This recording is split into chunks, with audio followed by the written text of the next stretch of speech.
Hello बच्चों, मैं लखन सैनी स्वागत करता हूं आप सबका कक्षा 10 की गणित विषय की ऑनलाइन कक्षा में। बच्चों, आज से हम शुरू करेंगे हमारी पाठ्य पुस्तक की मॉड्यूल संख्या 4 में अध्याय 21, जिसका नाम है ठोस आकृतियों के पृष्ठीय क्षेत्रफल और आयतन। आज इसके भाग एक में बच्चों हम चर्चा करेंगे कि पृष्ठीय क्षेत्रफल क्या होता है, आयतन क्या होता है, और बच्चों घन और घनाभ के पृष्ठीय क्षेत्रफल और आयतन क्या होते हैं। आपको हमेशा की तरह अपनी नोटबुक और पेन लेके बैठना है बच्चों। हर एक कॉन्सेप्ट को, हर एक परिभाषा को, हर एक उदाहरण के हल को आपको ध्यान से समझते हुए बच्चों नोट करना है, और बाद में सबका आपको अच्छे से अभ्यास भी करना है, सबको दोहराना है। आइए बिना देरी के शुरू करते हैं आज की कक्षा। सबसे पहले समझते हैं बच्चों की ठोस आकृतियां क्या होती हैं। देखिए, ठोस आकृतियों की अगर हम बात करें बच्चों, तो इन्हें हम त्रिविमीय आकृतियां भी कहते हैं। क्या होती हैं? वे आकृतियां जिनमें तीन विमाएं होती हैं, जैसे कि इनकी लंबाई, चौड़ाई, ऊंचाई। किसी आकृति में क्या हो, लंबाई भी हो, उसकी चौड़ाई भी हो, कुछ उसकी ऊंचाई भी हो। तो इस प्रकार की तीन विमाओं से युक्त आकृति क्या कहलाती है? ठोस आकृति कहलाती है। उदाहरण के लिए बच्चों, आप एक दीवार के बारे में सोच सकते हैं। त्रिविमीय आकृति है दीवार, इसकी लंबाई, चौड़ाई, ऊंचाई होती है। फुटबॉल के बारे में आप सोच सकते हैं, अलमारी के बारे में सोच सकते हैं। ये त्रिविमीय आकृतियां हैं, जिन्हें हम ठोस आकृतियां भी कहते हैं। इसके अलावा बच्चों देखिए, एक प्याले के विषय में सोच सकते हो आप, इस डिब्बे के विषय में सोच सकते हो। जोकर की टोपी एक 3D आकृति है, ठोस आकृति है। सॉफ्टी हो गई, किताब हो गई बच्चों, ड्रम हो गया, और ये जार हो गया। ये सब क्या है? त्रिविमीय आकृतियां अथवा ठोस आकृतियां हैं। इन्हीं के पृष्ठीय क्षेत्रफल और आयतनों के बारे में हमें इस अध्याय में पढ़ना है। कुछ विशेष ठोस आकृतियां हैं बच्चों, जिनके बारे में हम इस अध्याय में पढ़ेंगे। उससे पहले बच्चों हम समझ लेते हैं कि पृष्ठीय क्षेत्रफल क्या होता है और आयतन क्या होता है। देखिए बच्चों, अगर हम बात करें पृष्ठीय क्षेत्रफल की, तो कोई भी ठोस आकृति जिन पृष्ठों से मिलकर बनी होती है, उन पृष्ठों का कुल क्षेत्रफल क्या कहलाता है? उस ठोस आकृति का पृष्ठीय क्षेत्रफल कहलाता है। परिभाषा के रूप में आप लिख सकते हैं, किसी ठोस आकृति को बनाने वाली पृष्ठों का कुल क्षेत्रफल उस ठोस आकृति का पृष्ठीय क्षेत्रफल कहलाता है। और बात करें बच्चों आयतन की, तो देखिए, ठोस आकृति का आयतन क्या होता है? किसी ठोस आकृति को बनाने में घिरा स्थान उस ठोस का आयतन कहलाता है। आयतन को हम धारिता भी कहते हैं। आयतन को क्या कहते हैं? धारिता भी कहते हैं। जैसे कि अगर हम बात करें किसी घन की, तो घन का आयतन क्या होगा? उसकी धारिता होगा, यानी कि उसके अंदर भरा जा सकने वाला द्रव्य या कोई भी पदार्थ बच्चों क्या होगा? उसका आयतन होगा। या वो घन जो अगर ठोस है, खोखला नहीं है, ठोस है, तो वो कुल कितने द्रव्य से बना हुआ है, उस द्रव्य ने स्पेस कितना घेरा हुआ है, कितना स्थान उसने घेरा हुआ है, वो उसका क्या होगा? आयतन होगा। आप एक उदाहरण के माध्यम से समझ जाइए बच्चों, कि अगर मैं कहूँ कि अगर मेरे पास एक घनाकार क्या है, ब्लॉक है, और मुझे इस पर कलर करना है, रंग करना है, मतलब इसकी सतह पर हमें कलर करना है, पेंटिंग बनानी है, तो फिर ये बात हो रही है क्षेत्रफल की। लेकिन इस घनाकार डिब्बे में मैं बोलूँ कितना पानी भर सकता हूँ, तो जब पानी भरने की बात आएगी, रंग भरने की बात आएगी, तो फिर बच्चों ये क्या होगा? आयतन होगा। जहाँ पृष्ठे काम आएगी वो क्षेत्रफल वाला विषय है, जहाँ धारिता वाले बात है, भरने वाली बात है बच्चों, तो वहाँ वाला मामला क्या है? आयतन वाला मामला है। क्लियर हो गई बात आपको पृष्ठीय क्षेत्रफल और आयतन की? अब बच्चों इस अध्याय में कौन-कौन से ठोस आकृतियाँ हैं जिनके बारे में हमें चर्चा करनी है, जिनके पृष्ठीय क्षेत्रफल और आयतन की चर्चा करनी है, उनके विषय में थोड़ा ज्ञान ले लेते हैं। एक बार देख लीजिए, हम बात करेंगे बच्चों इस अध्याय में घन और घनाभ की। घन और घनाभ की, इसी भाग में मैं घन और घनाभ की अभी बात करूंगा आपके साथ। उसके बाद में हम बात करेंगे बेलन और शंकु की। ठोस आकृति, बेलनाकार आकृति और शंकु की बात हम करेंगे अगले भाग में। उसके बाद बच्चों हम बात करेंगे गोले और अर्धगोले की। गोला और अर्धगोला। तो कुल मिलाकर इस अध्याय में हम 6 प्रकार के ठोस आकृतियों के पृष्ठीय क्षेत्रफल और आयतन की चर्चा करने वाले हैं। घन और घनाभ के पृष्ठीय क्षेत्रफल और आयतन की चर्चा करेंगे, बेलन और शंकु के पृष्ठीय क्षेत्रफल और आयतन की चर्चा करेंगे, गोला और अर्धगोला के पृष्ठीय क्षेत्रफल और आयतन की चर्चा करेंगे। कुछ भी नहीं है बच्चों, सीधे-सीधे सूत्र है, वो आपको याद करने हैं। हम कुछ उदाहरण हल करेंगे, उसके माध्यम से आपको वो सूत्र याद हो जाएँगे। कैसे प्रश्न आपको पूछे जाएँगे, वो सब आपको समझ में आ जाएगा। आपको अच्छे से ये अध्याय समझ में आएगा, कोई टेंशन करने की आपको ज़रूरत नहीं है। चलिए, सबसे पहले हम बात करते हैं पहली ठोस आकृति घन के पृष्ठीय क्षेत्रफल और आयतन की। देखिए, यहाँ आपको घन दिखाई दे रहे हैं। ये जो घन होते हैं बच्चों, ध्यान दीजिएगा, घन जो होगा वो 6 वर्गाकार पृष्ठों से बनकर बनता है। 6 वर्गाकार पृष्ठों से घिरकर बनता है। घन में 6 वर्गाकार पृष्ठ होती है। तो 6 वर्गाकार पृष्ठों का क्षेत्रफल अगर हम बात करें तो प्रत्येक पृष्ठ का जो क्षेत्रफल होगा, प्रत्येक पृष्ठ का क्षेत्रफल जो है बच्चों, वो हो जाएगा भुजा स्क्वायर। प्रत्येक पृष्ठ का क्षेत्रफल क्या हो जाएगा? भुजा स्क्वायर। 6 पृष्ठों का क्षेत्रफल हो जाएगा 6 गुणा भुजा स्क्वायर। तो इसका जो कुल क्षेत्रफल होगा, कुल पृष्ठीय क्षेत्रफल घन का क्या हो जाएगा? 6 गुणा भुजा स्क्वायर। अगर हम बात करें इसके आयतन की, तो देखिए ये आधार, ये क्या है? एक प्रकार का प्रिज्म है और इसके आधार का क्षेत्रफल, आधार कैसा है? भुजा है। भुजा स्क्वायर है आधार का क्षेत्रफल, क्योंकि आधार है वर्गाकार। ये इसकी ऊंचाई भी इसकी भुजा के बराबर ही है। तो आधार के क्षेत्रफल को जब हम ऊंचाई से गुणा करते हैं तो हमारे पास आयतन आता है। इसका मतलब इस घन का आयतन हो जाएगा भुजा क्यूब। क्या हो जाएगा? भुजा क्यूब।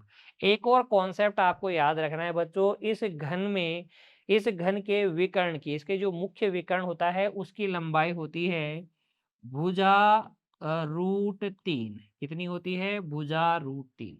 ये 3 बातें आपको घन के विषय में याद रखनी है। कौन-कौन सी 3 बातें हैं? सिस्टमैटिकली बच्चों लिखिएगा। लिखिएगा, सबसे पहली बात, देखिए, लिखिएगा, यदि किसी किसी घन की भुजा, घन की भुजा क्या हो? ए इकाई हो, ए इकाई हो, तब 3 चीजें आपको याद रखनी है। पहली चीज, घन का संपूर्ण पृष्ठीय क्षेत्रफल, संपूर्ण पृष्ठीय क्षेत्रफल क्या होगा? 6 गुणा भुजा स्क्वायर, 6a स्क्वायर। इसको आप ऐसे भी याद रख सकते हैं, 6 गुणा घन की भुजा का स्क्वायर। क्योंकि हर एक पृष्ठ का क्षेत्रफल होता है भुजा स्क्वायर, तो 6 पृष्ठों का क्षेत्रफल हो गया 6 गुणा भुजा स्क्वायर। दूसरी बात आपको घन के लिए याद रखनी है, घन का आयतन। क्या याद रखनी है? घन का आयतन।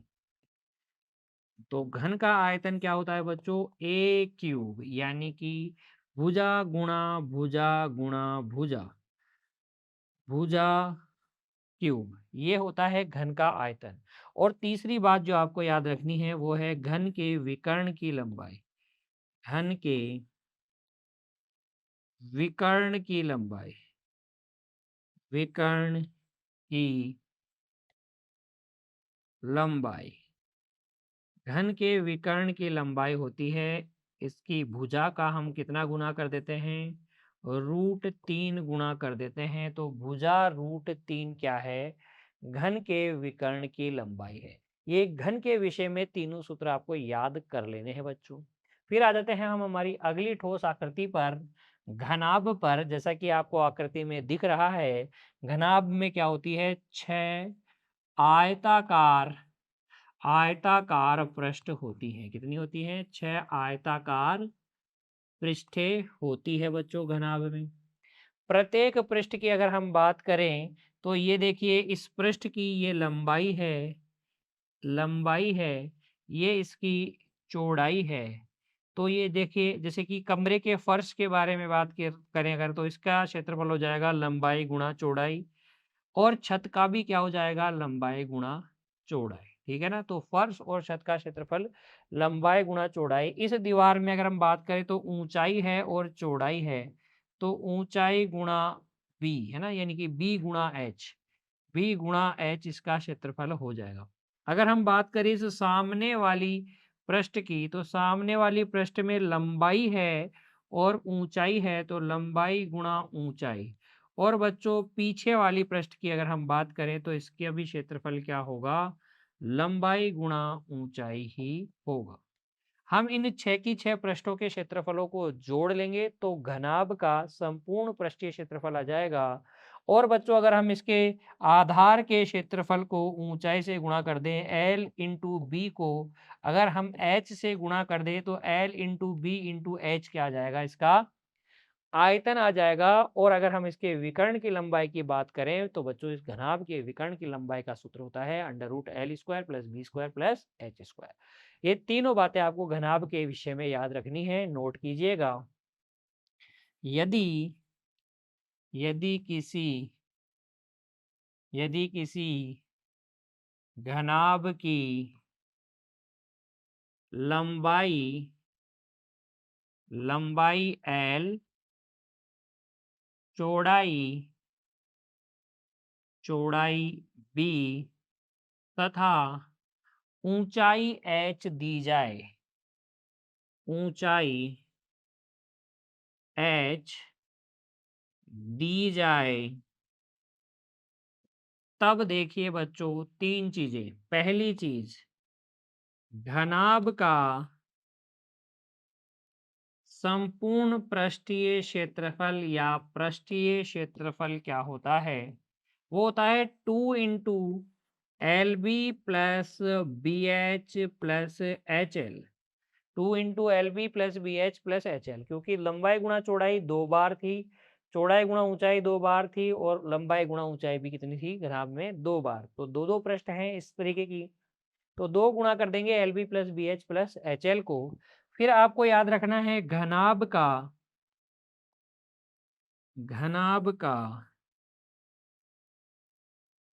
आयतन। क्या याद रखना है, घनाभ का आयतन वो होता है बच्चों इसका आधार का क्षेत्रफल L into B into H. घनाभ का क्षेत्रफल क्या होता है, L into B into H. और तीसरी बात बच्चों आपको याद रखनी है, घनाभ के विकर्ण की लंबाई, घनाभ के विकर्ण की लंबाई, घनाभ के विकर्ण की लंबाई होती है under root L square plus B square plus H square. ये होगी घनाभ के विकर्ण की लंबाई। ये तीनों चीज आप घनाभ के विषय में याद रखेंगे।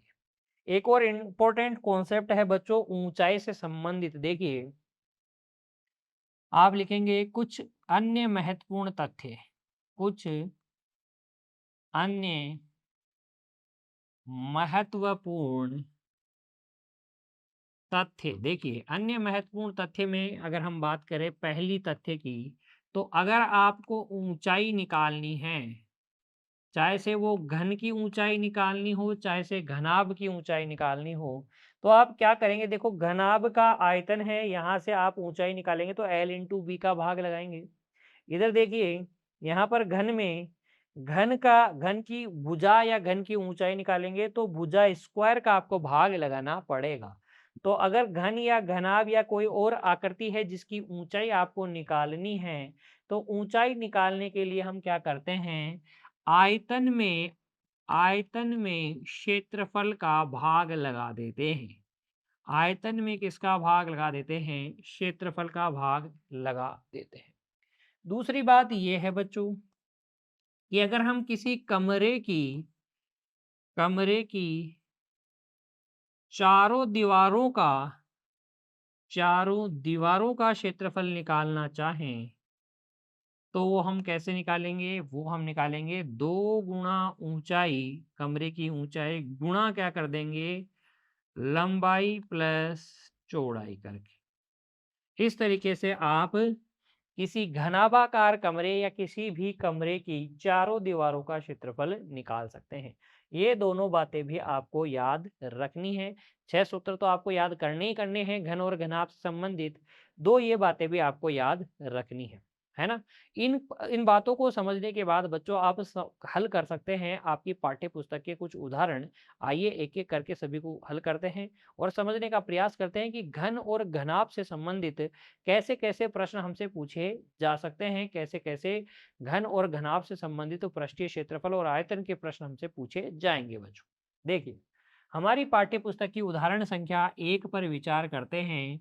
अध्याय 21 की उदाहरण संख्या 1, इसमें हमसे क्या कहा गया है? एक घनाभ की लंबाई, चौड़ाई तथा ऊंचाई क्रमशः 4 सेंटीमीटर, 3 सेंटीमीटर और 12 सेंटीमीटर है। ज्ञात कीजिए पृष्ठीय क्षेत्रफल, आयतन और विकर्ण की लंबाई। तो हमें घनाभ का पृष्ठीय क्षेत्रफल, आयतन और विकर्ण की लंबाई ज्ञात करनी है। तो बच्चों बहुत आसान है, देखो सूत्र में रखेंगे मान और हमें मिल जाएगा। यहाँ पर देखो घनाभ की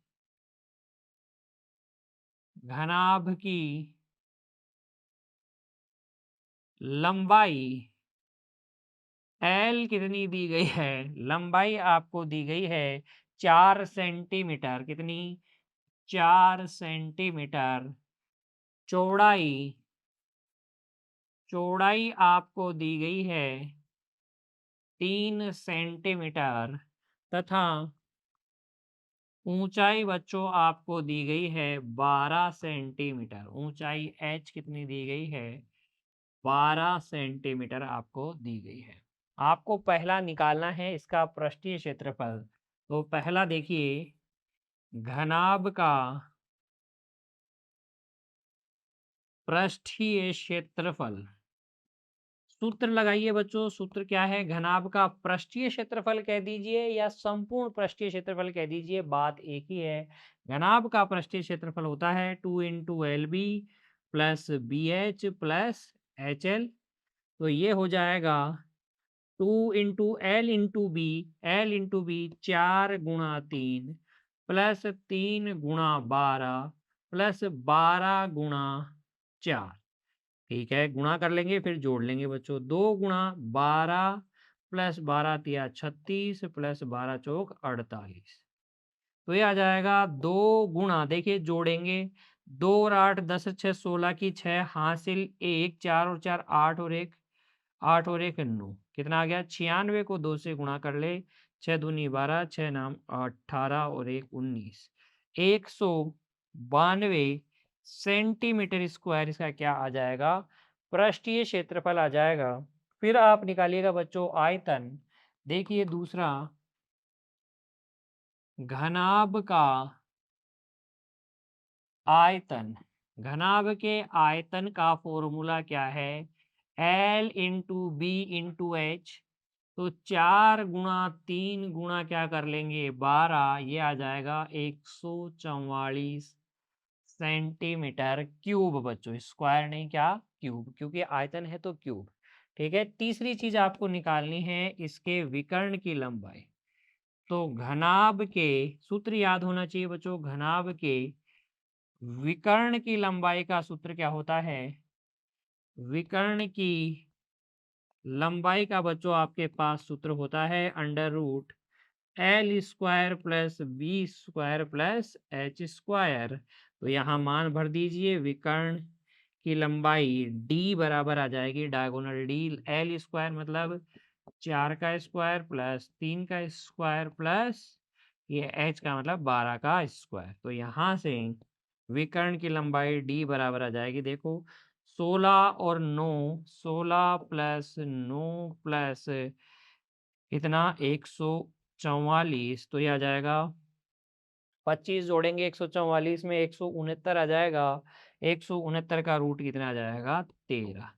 तो ये 13 सेंटीमीटर क्या आ जाएगी? घनाभ के विकर्ण की लंबाई आ जाएगी। देखो कुछ भी नहीं है ना, इसमें कोई रहस्य रॉकेट साइंस वाली बात नहीं है बच्चों। आपको पृष्ठीय क्षेत्रफल, घनाभ के पृष्ठीय क्षेत्रफल का सूत्र याद होना चाहिए था। आयतन और विकर्ण ज्ञात करने के सूत्र आपको याद होने चाहिए थे। तो आप उदाहरण संख्या 1 को इस प्रकार से बड़ी ही आसानी से हल कर सकते थे। जोड़ बाकी गुणा भाग तो बच्चों आपको आता ही है। चलिए इस तरीके से आप हल कर सकते हैं उदाहरण संख्या 1 को। फिर देखिए अगला उदाहरण। उदाहरण संख्या 2 पर विचार कीजिए अब। लंबाई 3 मीटर, चौड़ाई 2 मीटर और मोटाई 25 सेंटीमीटर वाले एक घनाभाकार पत्थर स्लेब का आयतन ज्ञात कीजिए। हमें इस घनाभाकार पत्थर स्लेब का आयतन ज्ञात करना है जिसकी लंबाई, चौड़ाई और ऊंचाई या मोटाई हमें दी गई है। तो देखिए हल में, देखिए यहाँ हमें क्या क्या दिया गया है। घनाभाकार घनाभाकार स्लेब स्लेब की लंबाई दी गई है। लंबाई आपको दी गई है 3 मीटर, चौड़ाई चौड़ाई वो आपको दी गई है 2 मीटर और मोटाई दी गई है बच्चों, मोटाई कितनी, 25 सेंटीमीटर। हमें आयतन की गणना करनी है। कोई भी गणना बच्चों हम तभी कर सकते हैं जब हमारी विमाएं समान मात्रक में हो। ये दोनों मीटर में है तो इसको भी आप मीटर में कन्वर्ट कर लीजिए। सेंटीमीटर को मीटर में कन्वर्ट करने के लिए हम 100 का भाग लगा देते हैं। 25 में 100 का भाग लगाएंगे तो ये 1/4 मीटर यानी कि 0.25 मीटर आ जाएगा। अब हमें निकालना है इस स्लेब का आयतन। तो देखिए अब हम निकाल लेते हैं स्लेब का आयतन। स्लेब का आयतन, तो स्लेब का आयतन हो जाएगा इसकी लंबाई गुणा इसकी चौड़ाई गुणा ऊंचाई की जगह क्या लिख देंगे बच्चों आप, इसकी मोटाई। तो लंबाई कितनी है 3, चौड़ाई कितनी है 2, मोटाई कितनी है, मोटाई है बच्चों आपके पास 1/4 या 0.25 मीटर, 0.25 मीटर। गुणा कर लीजिए, देखो 3 दूनी 6, 25 का 150, 1.50 मीटर क्यूब इसका क्या आ जाएगा, स्लेब का आयतन आ जाएगा। इस तरीके से आप हल कर सकते हैं। कहीं कोई दिक्कत आपको इसमें नहीं होगी बच्चों, बहुत ही आसान था। लंबाई, चौड़ाई और मोटाई आपको दे रखी थी तो गुणा कर देंगे तो क्या जाएगा, आयतन आ जाएगा। उसके बाद में देखिए बच्चों उदाहरण संख्या अब 3 पर विचार कीजिए। किसी घन का आयतन आपको दे रखा है 2197 सेंटीमीटर क्यूब है। इसका पृष्ठीय क्षेत्रफल और विकर्ण ज्ञात कीजिए। तो देखिए घन का आयतन ज्ञात है, हमें इसका पृष्ठीय क्षेत्रफल और इसके विकर्ण की लंबाई ज्ञात करनी पड़ेगी। तो कैसे ज्ञात करेंगे, उसके लिए पहले हमें इस घन की भुजा ज्ञात करनी पड़ेगी बच्चों। देखिए घन की भुजा ज्ञात करने के लिए हम जानते हैं कि घन का आयतन क्या होता है। घन का आयतन का सूत्र होता है बच्चों इसकी भुजा का क्यूब, यानी कि ये हमें दे रखा है भुजा क्यूब 2197 का 197 सेंटीमीटर क्यूब। ठीक है, इसका मतलब आपको दिया गया है भुजा क्यूब बराबर, ये किसका क्यूब होता है बच्चों, ये 13 का क्यूब होता है। तो इसका मतलब यहाँ से आपके पास आ गई घन की भुजा बराबर 13 सेंटीमीटर। घन की भुजा आ गई। तो अब आप इसका पृष्ठीय क्षेत्रफल और विकर्ण की लंबाई ज्ञात कर सकते हैं। लिखेंगे बच्चों अब पहला, घन का पृष्ठीय क्षेत्रफल, घन का संपूर्ण पृष्ठीय क्षेत्रफल होता है 6 गुणा भुजा स्क्वायर। तो ये हो जाएगा 6 गुणा 13 का स्क्वायर, 6 गुणा 169, 6 नाम 54 हासिल 5 6 का 36 और 5 41 हासिल 4 6 कम 6 और 4 10। तो 1014 सेंटीमीटर स्क्वायर क्या आ जाएगा, इस घन का संपूर्ण पृष्ठीय क्षेत्रफल या पृष्ठीय क्षेत्रफल आ जाएगा। तथा बच्चों इसके विकर्ण की लंबाई, देखिए घन का विकर्ण, घन के विकर्ण का सूत्र क्या होता है, वो होता है भुजा गुणा √3। तो ये आ जाएगा 13√3 सेंटीमीटर। 13√3 सेंटीमीटर क्या आ जाएगा, घन के विकर्ण की लंबाई आ जाएगी। इस तरीके से आप उदाहरण संख्या 3 को हल कर लीजिएगा बच्चों।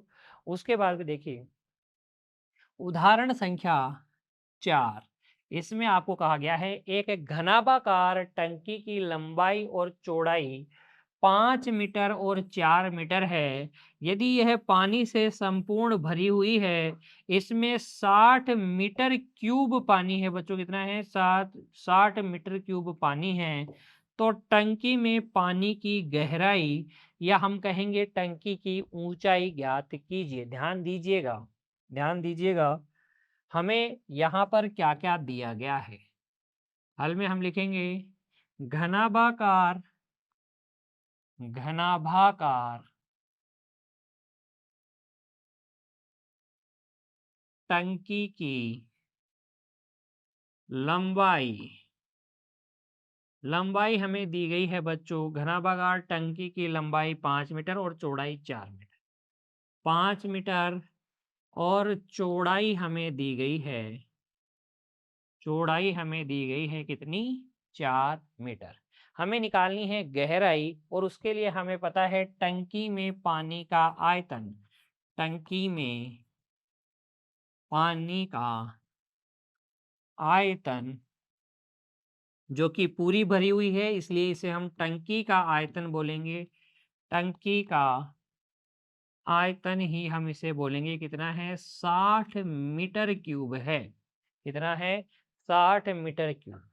क्योंकि हमें पता है टंकी की ऊंचाई क्या होगी? टंकी की, इसलिए टंकी की ऊंचाई हो जाएगी। ऊंचाई कैसे निकालेंगे हम? हम टंकी के आयतन में इसके आधार के क्षेत्रफल का भाग लगा देंगे। इसके आधार का क्षेत्रफल का भाग लगा देंगे तो हमें टंकी की ऊंचाई मिल जाएगी। आयतन कितना है? 60। आधार का क्षेत्रफल, आधार कैसा होता है? घनाभ का। आयत के जैसा। क्षेत्रफल कैसे निकालेंगे? लंबाई गुणा चौड़ाई करके 60 में 20 का भाग लगा दीजिए तो 3 मीटर क्या आ जाएगी? टंकी की ऊंचाई या पानी की गहराई या टंकी की गहराई लिख सकते हैं बच्चों। टंकी की ऊंचाई कह दीजिए अथवा आप कह दीजिए टंकी की गहराई या ऊंचाई। गहराई बराबर 3 मीटर आ जाएगी। इस तरीके से बच्चों बड़ी ही आसानी से आप उदाहरण संख्या 4 को हल कर सकते हैं। कॉन्सेप्ट क्या है? ऊंचाई निकालने के लिए आप आधार के क्षेत्रफल का भाग लगाते हैं। आयतन में आधार के क्षेत्रफल का भाग लगाने पर ऊंचाई आ जाती है। तो इस तरीके से आप ऊंचाई या गहराई निकाल सकते हैं। चलिए अगले उदाहरण पर विचार कीजिए। अब उदाहरण संख्या 5 देखिए। 1.5 मीटर लंबा, 1.25 मीटर चौड़ा तथा बच्चों 65 सेंटीमीटर गहरा एक आयताकार लकड़ी का डिब्बा बनाया जाता है जो ऊपर से क्या है? खुला है, मतलब ऊपर लकड़ी नहीं लगी हुई है। लकड़ी की मोटाई को नगण्य मानना है और नगण्य मानते हुए 200 रुपये प्रति मीटर की दर से, प्रति मीटर स्क्वायर की दर से बच्चों, प्रति मीटर स्क्वायर की दर से इस डिब्बे को बनवाने में लगी लकड़ी की लागत ज्ञात कीजिए। 1 मीटर स्क्वायर लकड़ी बनाने में, 1 मीटर स्क्वायर लकड़ी लगाने में 200 रुपए का खर्च आता है। तो हमें पता करना पड़ेगा कि इस आयताकार डिब्बे में जो लकड़ी से बनाया गया है उसमें कितनी लकड़ी लगी गई है। उस लकड़ी का क्षेत्रफल हमें पहले निकालना पड़ेगा। उसके बाद में हम इसको बनाने में हुई लागत निकाल सकते हैं बच्चों। कितनी लागत लगी है इसको बनाने में वो निकाल सकते हैं। तो देखो ध्यान से, हल में आप लिखेंगे, हल में बच्चों आप लिखेंगे घना आयताकार, आयताकार डिब्बे। आयताकार लकड़ी से बना डिब्बा है क्या? आयताकार लकड़ी से बना डिब्बा। हम लिखेंगे आयताकार लकड़ी से बने डिब्बे। अब डिब्बा बन गया तो ये क्या बन गया बच्चों? घनाभ, है ना? घनाभ के लिए आपको पता है क्या क्या पता है? एक तो आपको लंबाई पता है इसकी, लंबाई एल कितनी है बच्चों? लंबाई एल है आपके पास 1.5 मीटर, ये है आपके पास 1.5 मीटर। चौड़ाई, चौड़ाई बी आपको पता है, चौड़ाई बी कितनी है बच्चों? बी आपके पास है 1.25 मीटर, ये है 1.25 मीटर। तथा तथा इसकी ऊंचाई भी आपको पता है, डिब्बे की ऊंचाई, डिब्बे की ऊंचाई या गहराई कितनी है? 65 सेंटीमीटर। ऊंचाई या गहराई, गहराई डेप्थ, डेप्थ आपको पता है 65 सेंटीमीटर यानी कि 0.65 मीटर बच्चों। सबको एक ही यूनिट में हमें लिखना होगा किसी भी कैलकुलेशन के लिए। अब हमें निकालना है डिब्बे में लगी लकड़ी का क्षेत्रफल। तो देखो डिब्बा, क्योंकि डिब्बा ऊपर से, ऊपर से क्या है? खुला है, अतः डिब्बे में, डिब्बे में लगी लकड़ी का, लकड़ी का क्षेत्रफल हो जाएगा, पूरे डिब्बे के क्षेत्रफल में से इस डिब्बे की छत यानी कि ऊपर वाले भाग का क्षेत्रफल हम घटा लेंगे। तो डिब्बा है घनाभागार, तो 2 into L B plus B H plus H L में से हम घटा लेंगे एल इंटू बी को, तो ये हमारे पास आ जाएगा L B plus 2h L plus B. ठीक है, यहाँ पर आप मान रख दीजिए लेंथ इंटू ब्रेथ, ये हो जाएगा 1.5, 1.5 इंटू 1.25 प्लस 2 गुणा ऊंचाई कितनी है? ऊंचाई या गहराई आपके पास है 0.65 प्लस एल प्लस बी कितना मतलब हो गया 1.5 प्लस 1.25 बच्चों कैलकुलेट कीजिए। 15×5 = 75, हासिल 7, 15×2 = 30 और 7 37, हासिल 3, 15 कम 15 और 3 18। तो ये आ जाएगा 1.875 प्लस, ये देखिए गुणा कीजिए, 2×5 = 10, दो छके 12 और 1 13, 1.30 गुणा 5 7 2.75 कर लेंगे। देखिए इनको गुणा कीजिए फिर इसको जोड़ेंगे अपन, तो ये आ जाएगा 1.875 प्लस बच्चों देखिए गुणा करेंगे, गुणा करेंगे 13×5 = 75, 13×5 = 65, 13×5 = 65 की 5, हासिल, हासिल 6, 13×7 = 91 और 6, 91 और 6 हो जाएगा बच्चों 97, 91 और 6 97, हासिल 9, 13×2 = 26 और 9 कितना हो जाएगा? 26 और 9 हो जाएगा आपके पास 35, 26 और 9 कितना हो जाएगा आपके पास? 35 हो जाएगा। और ज़ीरो भी था तो ज़ीरो भी लगा देंगे। फिर बच्चों हम क्या करेंगे, पॉइंट के बाद में 4 स्थान छोड़ के पॉइंट लगा देंगे। 4 स्थान छोड़ के पॉइंट लगा दीजिए, तो ये 3.5750 आएगा। जोड़ लीजिए सभी को, तो ये 0 5 और 5 10 की 0, हासिल 1 7 और 7 14 और 1 15 की 5, हासिल 1 8 और 5 13 और 1 14, हासिल 1 और 2 और 3 कितना हो गया? 5। तो 5.45 मीटर स्क्वायर ये क्या आ गया आपके पास? लकड़ी का क्षेत्रफल आ गया। क्योंकि लकड़ी लगाने की दर क्या है बच्चों? लकड़ी लगवाने की दर वो है 200 रुपए प्रति मीटर स्क्वायर। इसलिए डिब्बा, डिब्बा बनवाने का, बनवाने का कुल या बनवाने की कुल लागत, डिब्बा बनवाने की कुल लागत हो जाएगी 200 गुणा 5.4500, तो आ जाएगा 0 0 5 दूनी 10 4 दूनी 8 और 1 9, 4 दूनी 8 और 1 9, 5 दूनी 10। 2 अंक छोड़ के हम दशमलव लगा देंगे। 1090 रुपए लगेंगे ये डिब्बा बनवाने के बच्चों। इस तरीके से आप इस प्रश्न को हल कर सकते हैं। उदाहरण संख्या 5 के हल में भी अब आपको कोई दिक्कत नहीं होनी चाहिए बच्चों। प्रत्येक उदाहरण को आपको फिर से बिना देखे हल करना है। अच्छे से हर एक उदाहरण के हल का आपको अभ्यास करना है। नोट कर लीजिए इसे और फिर देखिए बच्चों आगे। अब हम विचार करते हैं हमारी पाठ्य पुस्तक की उदाहरण संख्या 6 पर। 10 मीटर गहरी और 100 मीटर चौड़ी एक नदी 4.5 किलोमीटर प्रति घंटे की दर से बह रही है बच्चों। इस नदी से समुद्र में प्रति सेकंड गिरने वाले पानी का आयतन ज्ञात कीजिए। हमसे पूछा गया है नदी से समुद्र में गिरने वाले प्रति सेकंड पानी का आयतन कितना है। तो देखिए उदाहरण संख्या 6 को कैसे हल करेंगे। आप लिखेंगे हल में सबसे पहले यहाँ नदी की नदी की गहराई नदी की गहराई बराबर है 10 मीटर और चौड़ाई चौड़ाई बराबर है 100 मीटर।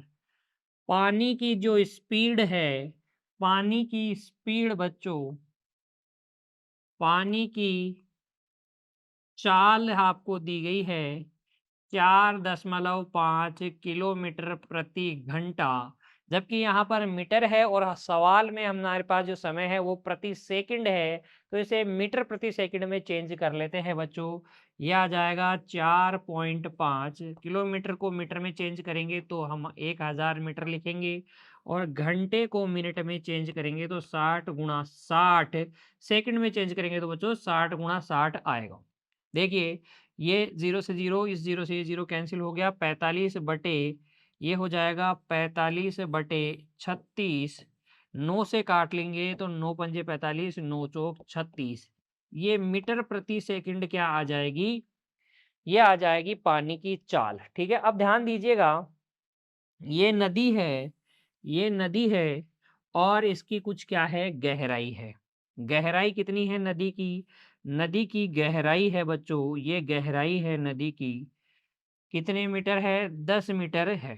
ठीक है, और ये 1 सेकंड में पानी यहाँ था 1 सेकंड में पानी कितना आ जाएगा 5/4 मीटर आगे आ जाएगा। ठीक है, यहाँ से नदी में से पानी मान लीजिए किसमें गिर रहा है समुद्र में गिर रहा है।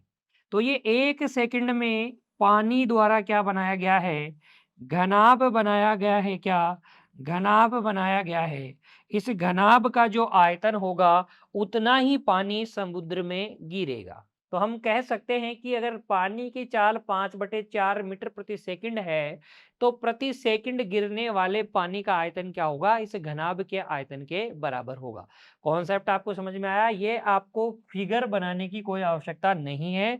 ये मैं समझाने के लिए आपको बता रहा हूं कि अगर आपको नदी दी गई है तो नदी को आप एक घनाभ जो चल रहा है दौड़ते हुए घनाभ के रूप में सोच सकते हैं बच्चों। दौड़ते हुए घनाभ के रूप में आप सोच सकते हैं। आप लिखेंगे आगे नदी की गहराई चौड़ाई और पानी की स्पीड अगर आपके पास है तो आप लिख सकते हैं अतः प्रति सेकंड प्रति सेकंड समुद्र में समुद्र में गिरने वाले गिरने वाले पानी का पानी का आयतन ये हो जाएगा नदी की गहराई गुणा चौड़ाई गुणा लंबाई जो कि पानी की स्पीड के बराबर होगी। देखिए इससे कट जाएगा 25 बार 25 का पाड़ा 5 बार बोलेंगे 125 आएगा। उसको 10 से गुणा करेंगे तो 1250 आ जाएगा। इतना मीटर क्यूब पानी 1250 मीटर क्यूब पानी प्रति सेकंड नदी द्वारा किसमें डाला जा रहा है समुद्र में डाला जा रहा है। इस तरीके से आप उदाहरण संख्या 6 को हल कर सकते हैं। अब इस प्रश्न के हल में आपको कोई दिक्कत नहीं होनी चाहिए बच्चों। इस प्रकार के सभी प्रश्नों को अब आप हल कर सकेंगे। चलिए आगे। अगले उदाहरण पर विचार कीजिए। उदाहरण संख्या 7 देखिए बच्चों, 588 मीटर लंबे और 50 मीटर चौड़े एक आयताकार खेत में 30 मीटर लंबी, 10 मीटर चौड़ी और 12 मीटर गहरी गहरी एक टंकी खोदी जाती है। कहानी के रूप में याद रखिएगा बच्चों, एक आयताकार खेत है जिसकी लंबाई और चौड़ाई आपके पास है। इस खेत के अंदर क्या है, एक टंकी खोदी जा रही है जिसकी लंबाई, चौड़ाई और गहराई आपको दी गई है। आपसे पूछा गया है, इस प्रकार देखिए एक शर्त आपको दी गई है, इस प्रकार खोद कर निकाली गई जो मिट्टी है इसको खेत के शेष भाग में एक समान रूप से फैला दिया जाता है। तो बताइए कि खेत की बढ़ी हुई ऊंचाई कितनी है? खेत की बढ़ी हुई ऊंचाई कितनी है, ये आपको बतानी है। देखिएगा, इस प्रकार से एक आयताकार खेत है बच्चों। ये क्या है? आयताकार खेत की बात हो रही है। ये आयताकार खेत है, मान लीजिए ABCD वो आयताकार खेत है जिसकी बात प्रश्न में हो रही है। 588 मीटर ये लंबा है और 50 मीटर चौड़ा ये खेत है। इस खेत में क्या की गई है, एक टंकी खोदी गई है। टंकी कैसी होगी बच्चों? टंकी होगी घनाभ के आकार की।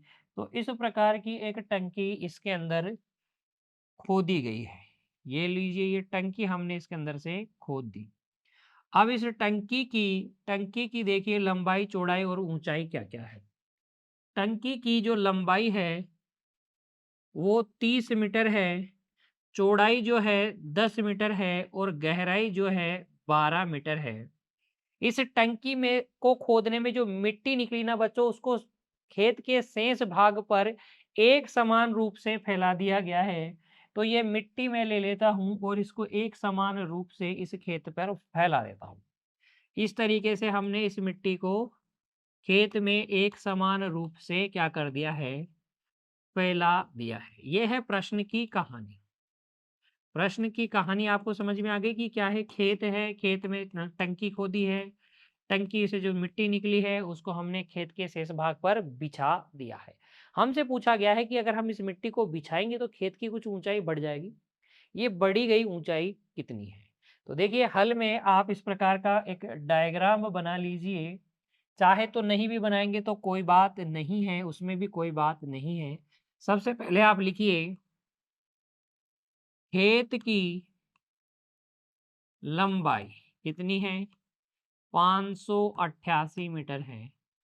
फिर आप लिखिए खेत की चौड़ाई वो कितनी है? वो है 50 मीटर। इसलिए खेत का खेत का पूरा क्षेत्रफल अगर हम बात करें तो वो आ जाएगा 588 गुणा 50, यानी कि बच्चों 0, 9 पंजे 8 पंजे 40 की 0 हासिल 4, 8 पंजे 40 और 4 44 की 4 हासिल हासिल लगेगी 4 बच्चों, 8 पचम 25 और 4 29। 29,400 मीटर स्क्वायर क्या है? इस पूरे खेत का क्षेत्रफल है जिसमें टंकी खोदी गई। अब देखिए, टंकी के लिए टंकी के लिए लंबाई, चौड़ाई और गहराई बताइए। लंबाई, चौड़ाई और गहराई। लंबाई है 30 मीटर, चौड़ाई है 10 मीटर, गहराई है 12 मीटर, है ना? तो ये टंकी के लिए लंबाई, चौड़ाई और गहराई है। टंकी खोदने पर जो मिट्टी प्राप्त होगी उसका आयतन क्या होगा? टंकी के आयतन के बराबर ही होगा। तो आप लिखेंगे, टंकी टंकी खोद कर निकाली गई निकाली गई मिट्टी का आयतन बच्चों, मिट्टी का आयतन जिसको कि खेत के शेष भाग पर फैलाया गया था, वो आ जाएगा 30 गुणा 10 गुणा 12, यानी कि 3600 मीटर क्यूब। इतनी मिट्टी निकाली गई। क्योंकि इस मिट्टी को खेत खेत के शेष भाग पर फैलाया गया है, इसलिए हमें टंकी को छोड़कर खेत के शेष भाग का क्षेत्रफल निकालना होगा ताकि हम ऊंचाई निकाल सके। तो देखिए, टंकी को टंकी को छोड़कर खेत के शेष भाग में मिट्टी का आयतन, मिट्टी का आयतन या बिछाई गई मिट्टी का आयतन हम लिखेंगे बच्चों, क्या लिखेंगे? बिछाई गई मिट्टी का आयतन, शेष भाग में बिछाई गई मिट्टी का आयतन, मिट्टी का आयतन वो भी यही तो हो जाएगा, क्योंकि टंकी में से जो मिट्टी निकालोगे उसी को तो आपने बिछाया है। टंकी खोदकर निकाली गई जो मिट्टी का आयतन है वो ही क्या है? खेत के शेष भाग में बिछाई गई मिट्टी का आयतन है। तथा खेत के शेष भाग का क्षेत्रफल कितना है? खेत के शेष भाग का क्षेत्रफल देखिए बच्चों, यहाँ पर खेत के शेष भाग का क्षेत्रफल, पूरे खेत का क्षेत्रफल तो है 29,400 मीटर स्क्वायर। इसमें से हमें टंकी का क्षेत्रफल, टंकी जितने खेत के जितने क्षेत्रफल में टंकी बनी हुई है उसका क्षेत्रफल घटाना पड़ेगा। टंकी खेत की कितने क्षेत्रफल में बनी हुई है बच्चों? टंकी की लंबाई गुणा चौड़ाई के बराबर, क्योंकि गहराई तो खेत के अंदर वाली बात हो गई। पूरे अगर खेत की सतह की हम बात करें तो उसमें तो केवल लंबाई गुणा चौड़ाई ही तो है टंकी की, तो उसको हम घटा लेंगे। ये लो जी, 30 गुणा 10 को घटा लो तो ये आ जाएगा 300 घटाने पर 29,100 मीटर स्क्वायर। ये खेत के शेष भाग का क्षेत्रफल है। अब हमें शेष भाग की बढ़ी हुई ऊंचाई, खेत की बढ़ी हुई ऊंचाई निकालनी है। इसलिए हम निकाल सकते हैं अब खेत की बढ़ी हुई ऊंचाई। कैसे निकालेंगे? जो आयतन था बच्चों उसमें हम भाग लगा देंगे क्षेत्रफल का, आयतन में हम भाग लगा देंगे किसका? खेत के क्षेत्रफल का। आयतन है मिट्टी का 3,600 मीटर क्यूब, क्षेत्रफल है 29,100।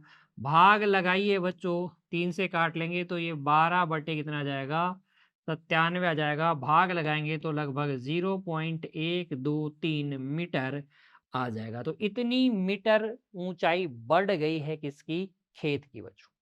कॉन्सेप्ट को समझिए और फिर बच्चों आप इसको प्रश्न के हल को नोट कर लीजिए। आपको बिना देखे फिर से इस प्रश्न को हल करना है, अच्छे से अभ्यास करना है। चलिए आगे अगले प्रश्न पर विचार कीजिए। अब उदाहरण संख्या 8, किसी कमरे की लंबाई, चौड़ाई और ऊंचाई क्रमशः 7 मीटर, 4 मीटर और 3 मीटर है। इसमें क्रमशः विमाओं 2 मीटर गुणा 1 सही 1/2 मीटर और 1.5 मीटर गुणा 1 मीटर वाला एक दरवाजा और एक खिड़की है। ये जो है बच्चों दरवाजे की विमाएं हैं, ये जो है खिड़की की विमाएं हैं। इस कमरे की दीवारों और छतों पर 4 रुपए प्रति मीटर स्क्वायर की दर से, प्रति मीटर स्क्वायर की दर से सफेदी कराने का व्यय ज्ञात कीजिए। कमरे की दीवारों और छत पर 4 रुपए प्रति मीटर स्क्वायर की दर से हमें निकालना है सफेदी करवाने का व्यय। तो हमें इस कमरे की चारों दीवारों और छत का क्षेत्रफल निकालना होगा। चारों दीवारों में से एक दीवार में ये जो जहां दरवाजा बना हुआ है वहां थोड़ी कलर होगा, और जहां खिड़की बनी हुई है वहां पर भी कलर नहीं होगा। तो हमें इस खिड़की का क्षेत्रफल और बच्चों इस दरवाजे का क्षेत्रफल क्या करना होगा? घटाना होगा। तो हम देखिए क्या करेंगे। हल में सबसे पहले लिखते हैं कमरे के लिए लंबाई, चौड़ाई और ऊंचाई। कमरे के लिए लंबाई, चौड़ाई तथा ऊंचाई। कमरे के लिए लंबाई, चौड़ाई, ऊंचाई लिख लेते हैं। कमरे के लिए लंबाई, चौड़ाई, ऊंचाई हो जाएगी 7 मीटर, 4 मीटर, 3 मीटर। कितनी? 7 मीटर, 4 मीटर और 3 मीटर। अतः है बच्चों हम निकाल सकते हैं कमरे की चारों दीवारों, चारों दीवारों तथा छत का क्षेत्रफल। चारों दीवारों तथा छत का क्षेत्रफल हो जाएगा 2 गुणा ऊंचाई, लंबाई प्लस चौड़ाई प्लस लंबाई गुणा चौड़ाई। ये तो हो गया चारों दीवारों का क्षेत्रफल, ये हो गया छत का क्षेत्रफल। भर दीजिए यहाँ पे मान 2 गुणा ऊंचाई लंबाई प्लस चौड़ाई प्लस लंबाई गुणा चौड़ाई। देखिए 3 दूनी 6 और ये हो जाएगा 11, 11 छः की कितना हो गया 66 प्लस 4 सत्ते 28, ये आ जाएगा आपके पास 8 और 6 14 की 4 हासिल 1, 6 और 2 8 और 1 9, 94 मीटर स्क्वायर क्या आ जाएगा चारों दीवारों और छत का क्षेत्रफल। लेकिन बच्चों जहां सफेदी की जानी है उसमें से हमें उसके लिए हमें दरवाजे का और खिड़की का क्षेत्रफल हटाना होगा। तो ध्यान दीजिएगा सफेदी सफेदी करने वाले क्षेत्र का क्षेत्रफल वो हो जाएगा, देखो 94 में से हमें घटाना होगा दरवाजे का क्षेत्रफल और खिड़की का क्षेत्रफल। दरवाजे की विमाएं हैं 2 गुणा 1 सही 1/2, तो ये आ जाएगा 2 गुणा 1 सही 1/2 का मतलब हो गया 3/2, प्लस बच्चों हमें खिड़की का क्षेत्रफल भी हटाना होगा। खिड़की की विमाएं क्या हैं 1 सही 1/2 गुणा 1 यानी कि 3/2 गुणा 1, 3/2 गुणा 1।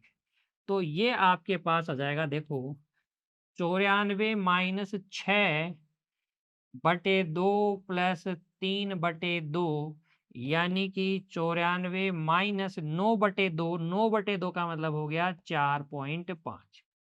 तो ये आ जाएगा 89.5 मीटर स्क्वायर। इतना एरिया है जहां पर कलर करना है, क्योंकि कलर या सफेदी की दर क्या है, सफेदी करने की दर क्या है 4 रुपए प्रति मीटर स्क्वायर है। इसलिए इसलिए इसलिए बच्चों सफेदी करने का वे सफेदी करवाने का व्यय या खर्च हो जाएगा 89.5 इंटू 4, 5 चौक 20 हासिल 2 है ना, 4 नाम 36 और 2 38 हासिल 3 4 8 32 और 3 35, 358 रुपए क्या आ जाएगा कुल खर्च आ जाएगा चारों दीवारों और छत पर सफेदी करवाने का, है ना। तो ये कुल व्यय आप इस तरीके से ज्ञात कर सकते हैं। बच्चों आज की कक्षा में हमने क्या सीखा, हमने सीखा कि घन और घनाभ का पृष्ठीय क्षेत्रफल और आयतन कैसे ज्ञात किया जाता है और इनसे संबंधित कैसे कैसे प्रश्न हमसे पूछे जा सकते हैं। बच्चों आज की कक्षा में इतना ही, मिलेंगे अगली कक्षा में। तब तक के लिए आप पढ़ते रहिए, खुश रहिए, अपने स्वास्थ्य का ध्यान रखिए बच्चों। धन्यवाद।